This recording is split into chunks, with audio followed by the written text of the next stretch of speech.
Hi, and welcome to Disability Talk with Marianne. I am your host, Marianne Mahoney. I am a 25-year-old woman from the Boston area who was born with spina bifida. On this podcast, I interview people from the disability community to understand the issues that matter to people who live with a disability, care for people with disabilities, or work to support the needs of the community. In this episode, I speak to Natalie Muratori, a friend of mine who I met at Camp Jabberwocky, which is a camp on Martha's Vineyard for people with disabilities. Hey Natalie, welcome to Disability Talk with Marianne. I'm very excited to have you on my show. Hi, Marianne. I'm really excited to be here. This is awesome. Thank you. So, starting off, can you tell me a little bit about yourself? And just tell me a little bit about yourself. So I grew up in Connecticut. I'm one of 4 siblings. I have an older sister and 2 younger brothers.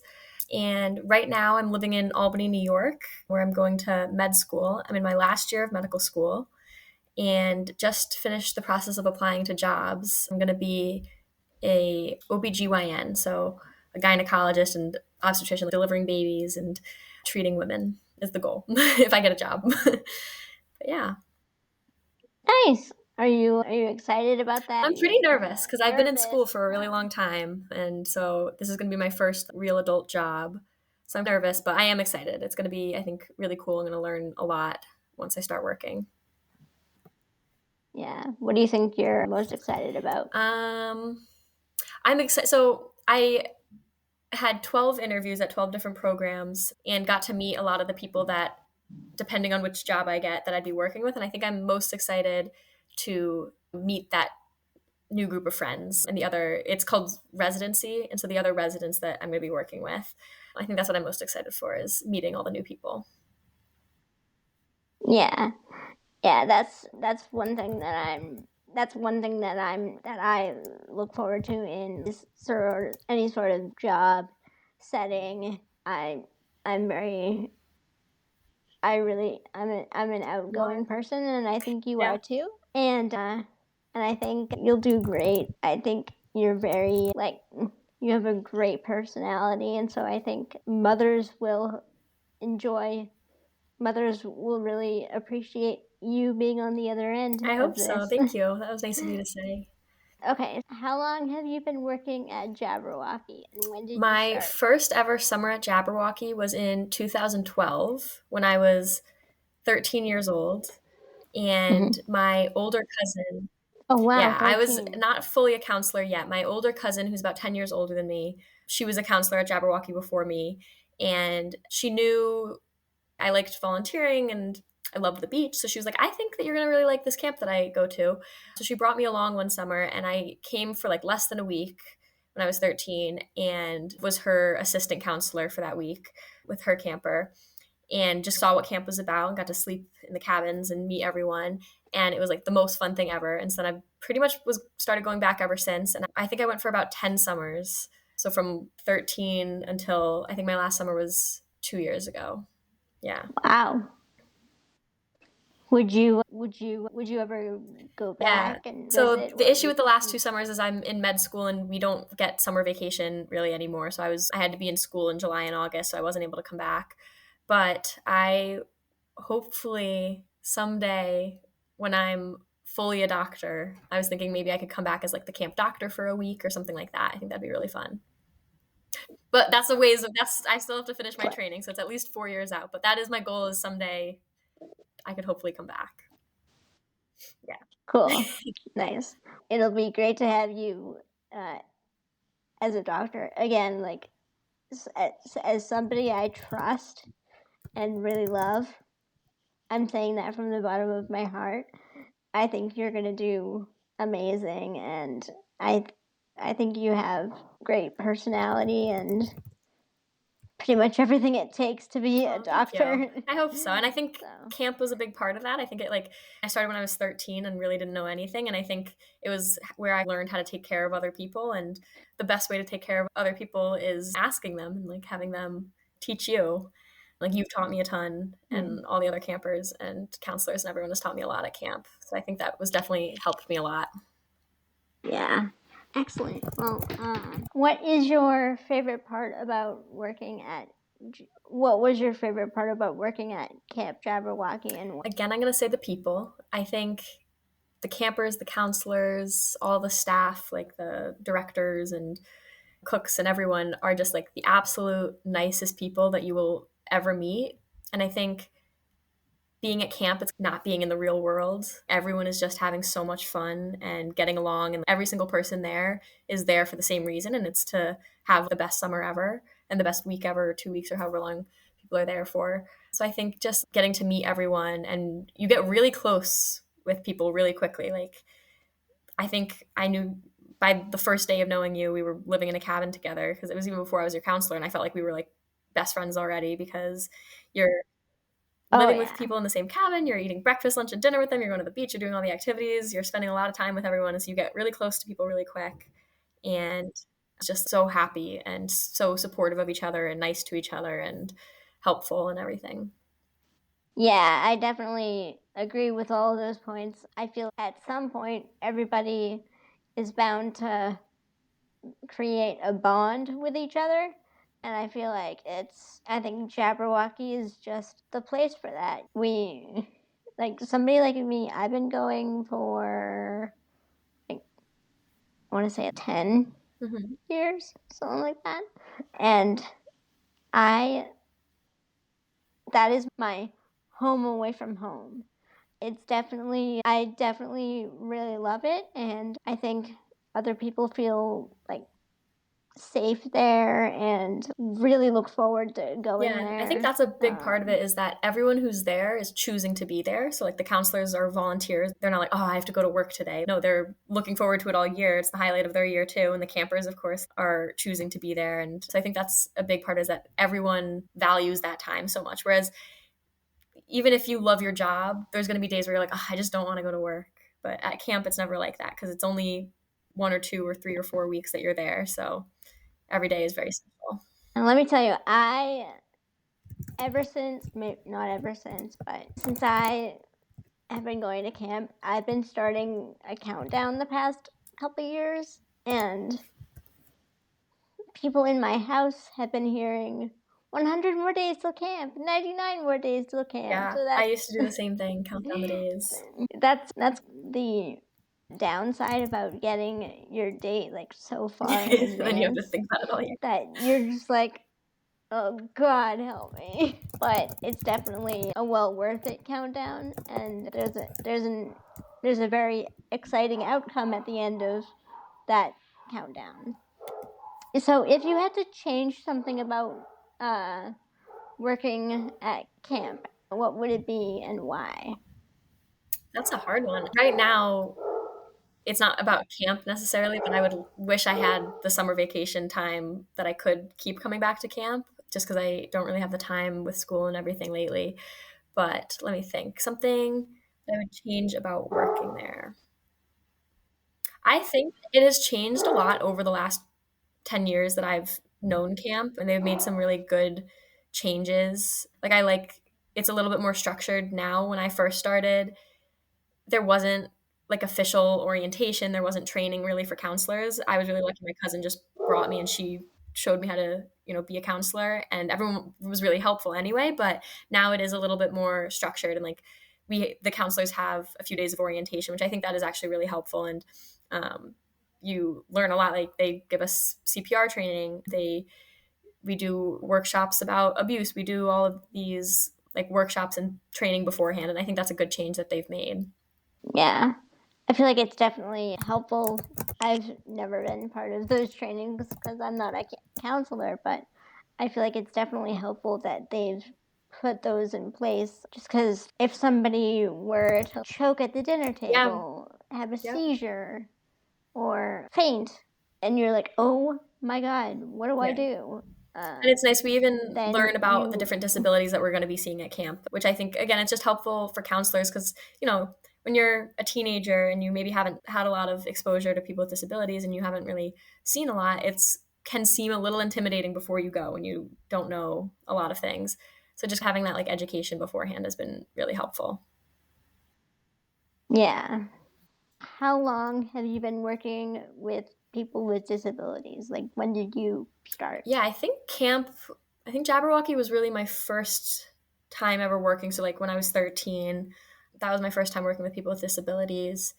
And then in high school, I did Special Olympics, and in college, I did Best Buddies. So the camp was where I realized there's this whole world of really fun people and activities and ways to get involved with it. So camp was the first thing. I'd say like in middle school before Jabberwocky, I did have a friend at school who had Down syndrome who I would play with at recess, and her mom had come in and gave us a presentation about what is Down syndrome and things like that. So that was maybe my first exposure to disabilities in general. But camp was when I like first started really like working with people like that. And then since I've been in med school, I've Gotcha. seen all sorts of people in the hospital because for the last year I've been like rotating in the hospital, and I've been in the emergency room and in the hospital floors and on surgery rotations and OB rotations and pediatric rotations. And so you work with all different types of people. Yeah. Interesting. Have you always known that you had wanted to work with the community of people, the disability community of people, or is it when was it new to you that you have been working with people with disabilities? So since I was like a little kid, I've always known I wanted to be a doctor. Like for as long as I can remember, that was like when I grew up, I want to be a doctor. But it wasn't until till I started at Camp Jabberwocky, and even not even at first at Camp Jabberwocky, because when I first started going, I was 13. I was like, this is just really fun, and I was just there to have fun. But after a few years, I realized like how much I like this population of people, and it's a population that not everyone is always like comfortable with or even just has experience with. And so once I had that experience, I was like, realized I do want to keep working with people with disabilities. But yeah, I don't know if there was ever really like a single moment where I had that click. It was just, I loved camp and I was like, I want to keep doing this. I want to keep having fun. And then, yeah, got involved in other things as much as I could through high school and college and med school. Nice. Do you like working with people with disabilities? If so, what is your favorite part about it? Yeah, I think in general, I just like working with people. So far, all my friends that do have disabilities at camp and through the other different things, I've loved those friendships. What was the second part of that is what's my favorite part about it? If so, why? I think something that I like about it is you get to learn a lot about how different people live and how to be adaptive. And it's like a exercise in creativity sometimes is okay, like this person, maybe they can't walk, but we're going to ride a horse today. And so you get to really like work with them to be like, what's the best way? How do you think we're going to be able to do this? Or kayaking or swimming or anything. And you get to just learn a lot about different ways that people can accomplish the same things. And so I think just like I've been able to learn a lot working with people with disabilities and ways to get creative and be adaptive. And also I think you learn also to just see the world a little bit differently because I think people without disabilities take certain things for granted. When I first started working with people with wheelchairs, like you don't realize until you're pushing a wheelchair or if you're in a wheelchair that certain stores, like the aisles are really narrow or certain sidewalks aren't as accessible or certain stores have like steps. And so you don't really recognize those things until you're with a group of people where it actually affects them and then you're more aware of it. And so I think I like that it has made me a more conscientious person. I definitely have had those experiences myself where I'm like, oh, like I'm so excited to go to this place.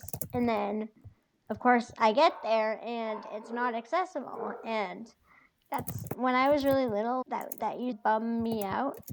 It used to make me upset. And now looking back at that, it's whoa, like why did those people create those stores with steps?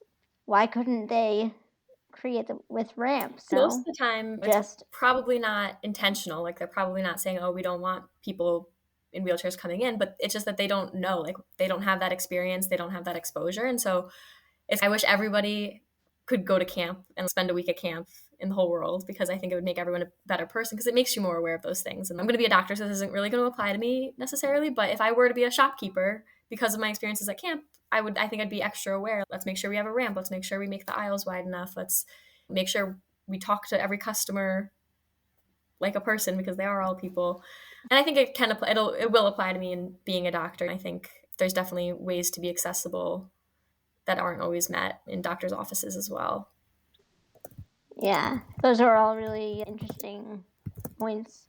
So if you were in a situation where you see somebody that is upset, how would you deal with this situation? Would you get involved, or would you just give them their space? Yeah. I know sometimes... No, go ahead. Sorry. I know I get upset sometimes, and people are like, "Oh, Marianne, are you okay?" Just coming over to me and checking on me.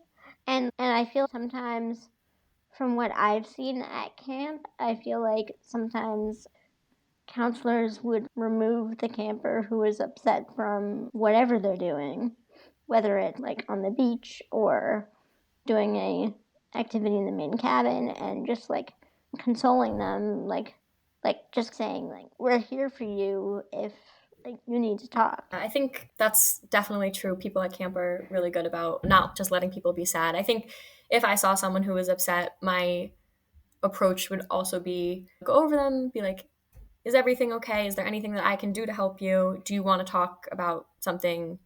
Like, leave it up to them. Sometimes people are going to be like, no, like I just need to be alone a minute and then I'll be okay, and that's fine, and then I'll let them have their minute. But sometimes people just need to talk about something. Sometimes they are like, I just need to, I'm not having a good time at the beach and I need to go somewhere else. Or maybe it's something that you can help and fix. Maybe it's like, this person hurt my feelings and you can mediate a discussion. So I would say asking the person, like, how can I help you? Yeah. Maybe they just need someone to sit with, and if that's an easy thing to do. Yeah, I definitely feel like that's definitely a hard thing for me. Is I would definitely see somebody at my day program. I'm not allowed to intervene with anybody who's upset. I'll just be like, hey, I'm here for you if you need to talk. But I can't, as an individual there, and not as the staff, it isn't my role to be like, hey, let's go talk somewhere. I would just tap them on the shoulder and be like, I'm here for you if you need me. Call me later. Yeah, I think that's probably a little bit tough for you, because I know you are someone who does not like to see people sad or upset. But I think just like letting them know that you are there for them is a good strategy. Yeah. So I know you're a OBGYN. Almost. Or hopefully. Going to be an OBGYN. But would you see yourself in that role 10 years from now? Or would you see yourself working with people with disabilities or doing something else? Yeah, so 10 years from now, I do hope to be working as a full-time doctor. I still have 4 more years of training. So I just did 4 years of med school. Now I'm applying to my residency job, which is 4 more years. And then after those 4 years, I'll be like a fully licensed OBGYN. So hopefully in 10 years, I will be working. I would like to be in a position where I work with people with disabilities as an OBGYN. So all women should have a gynecologist, all adult women. And I think if I can have a reputation as someone who has experience working with disabilities and is comfortable with that, and maybe that is a part of my patient population, I think that would be really cool. And in 10 years, hopefully I'll have enough like seniority that I'm able to get more time off and maybe can make it back to camp for a week in the summer. Maybe be the doctor there. We'll see. I also at some point would like to have kids and get married and all that. So I don't know when that's all happening, but whatever you do, invite me to absolutely. your wedding. If it ever happens, you'll be there. But you have to make sure it's accessible, absolutely. Right? Do you have any advice for anyone who is interested in the field of working with people with disabilities? If so, what would that advice be? I think if you can get involved in somewhere like Camp Jabberwocky, there's a few other similar camps throughout the country. as soon as you can and have that experience. That'll be really helpful, because that not only is it really great experience and you meet a lot of cool people, but you can also make a lot of connections. So in terms of a career, we work with, you're going to meet speech pathologists and occupational therapists and doctors and nurses and special ed teachers and all sorts of people who have all different kinds of experience. You'll meet people who are PCAs during the year. So I think any kind of like Camp Jabberwocky or any of those places, volunteer organizations, is a really good place to just make connections and talk to those types of people and learn about those different careers. Because like when I was 13, I didn't know what an occupational therapist was, but we have a couple counselors at camp that they were in OT school or they were OTs, and I got to learn that was a career. And if I didn't become a doctor, I knew that was like something else I might be interested in. So I think, yeah, just get involved with volunteering first, because I think it's a more low stress way to meet people and get experience, and a lot more fun than actual work. And then you can learn about the different careers and then look into those more shadow and do that kind of thing. Yeah. I definitely have had those moments where I would be like, I have no idea what I want to be when I grow up. I either want to be a doctor or a teacher. And now we have a friend who is a PA, and like from all like the stories that he shares, like he's in the operating room. I don't want to be in the operating room like dealing with the inside of somebody's body, especially if it's somebody who I really care about. Now, if it's somebody like a friend of mine, I'd probably be okay with it, like knowing that person was on the operating table. But if just a total random person that I didn't know was on the table and I was working on them, I would probably gag right then and there. But now, like, I see myself, now I'm all about being like social and being that first face when you walk in the building. So like being a receptionist at a front desk, like answering the phones, like doing like administrative work on the computer. So like, which you are perfect for. You're the best person to be the first person that someone sees when they walk in the door, because you are so like welcoming and easy to talk to. And I think even this podcast, it's like I wish I'd thought of it for you, because of course a podcast is like perfect for you because you love talking and you have so many interesting things to say. And so this is a really good idea for you, I think.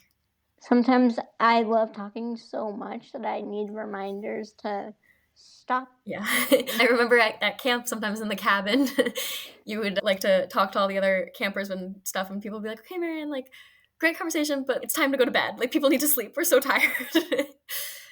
Because you were talking. I did that? Yes. I remember people being like, okay, we got to stop talking. We're really tired. Because you could talk. Wow. In the best way. Okay. Yeah, obviously. I think I was just sleep talking or something. I don't know. Maybe. Do you have any advice for anyone who is interested in the line of work or working with people with disabilities? I think that's the one. We got a little off topic. I think we just did that question. And my advice is volunteer if you can to get some more like low stress experience. And Camp Jabberwocky is a great place to do that. Great. Do you know of anybody in your personal life that you know of that has a disability and that led you to the path of working with people with disabilities? Or were you just, hey, I want to work with people with disabilities? I didn't really have anyone in my life. I know a lot of people at camp some of the counselors have like siblings or aunts or uncles or family members that in their life with disabilities, and that kind of is what got them interested in it. But I didn't really have that. It was really just my cousin was like, I think you'll have fun here, and I think you'll like all these people. And then I did have a lot of fun at camp. And then once I knew all of the campers at Jabberwocky, those were the people that were in my life that I was like, okay, I want to work with more people and meet more people. And so that kind of inspired me to get involved in other things. Yeah. Nice. What was your favorite activity at camp and why? This is so hard because there's so many good ones. I think my favorite might be drumming on the beach, which for most of the years it was on Tuesdays, which in general, I love the beach, which like when Jack was director, that was like the best because he was always, we're going to the beach every day, no matter what. And so I'm a big beach fan. And drumming on the beach was really nice because we get to watch the sunset. We do a barbecue. We have s'mores. There's dancing. And I just feel like it's the whole camp is together and with the sunset and the music and everything, it's just, I always can look around and be like, this is true happiness. Really my favorite thing, like my favorite memory is that. But Yeah. I'm going to say, I'm going to say close second is anything that involves like a performance. So when we do like the talent show, studio night, or like the play, I love, which like usually in my real outside of Jabberwocky, my life, like I don't like performing at all. I'm very shy. But at camp, like everyone is so uninhibited and able to have fun with each other, and there's no judgment whatsoever. And people are just like so creative and fun and talented and funny. So I do love watching those performances and being involved in any of those performances. I think you one time we did the comedy show or something? We like told jokes. Do you remember that? It was like as a cabin. Is that with you? I think that was like Mimsy one year. And that's just like all that stuff is so much fun, like coming up with costumes and like getting to go on stage, which like again, like usually I would not like to go on stage, but at camp, something about it is it's like one of my favorite things besides drumming on the beach. But what about you? What's your favorite activity? I really like definitely going to the beach when it's appropriate weather. Anything that involves a handsome man. True. Prom or just like sitting with my cabin mates at the dinner table or sitting with somebody else's cabin mates at the dinner table and just getting to socialize with them and getting to hear their story about how they came to camp. Yeah, so. And there's a lot of good-looking people at camp, so. Oh, yeah. Don't even get me started. Avery. Hudson. Yep. What do you like to do for fun outside of camp? Outside of camp. Today, I actually went skiing earlier. I love to ski. This year, I got the Icon Pass, which is like a pass to a bunch of different mountains. And I got like a discount through my school, so that was kind of cool. And that's going to be doing a lot of that this winter. I also really like to read and really anything spending time with my friends and family. So a lot of eating out and just hanging out. I really like to do. Yeah. Nice. Is there anything else that you want to add? Any last minute things to the questions that I already asked you? I think this was a really cool idea, this podcast. I'm glad you invited me on. Is it okay if I ask you a question?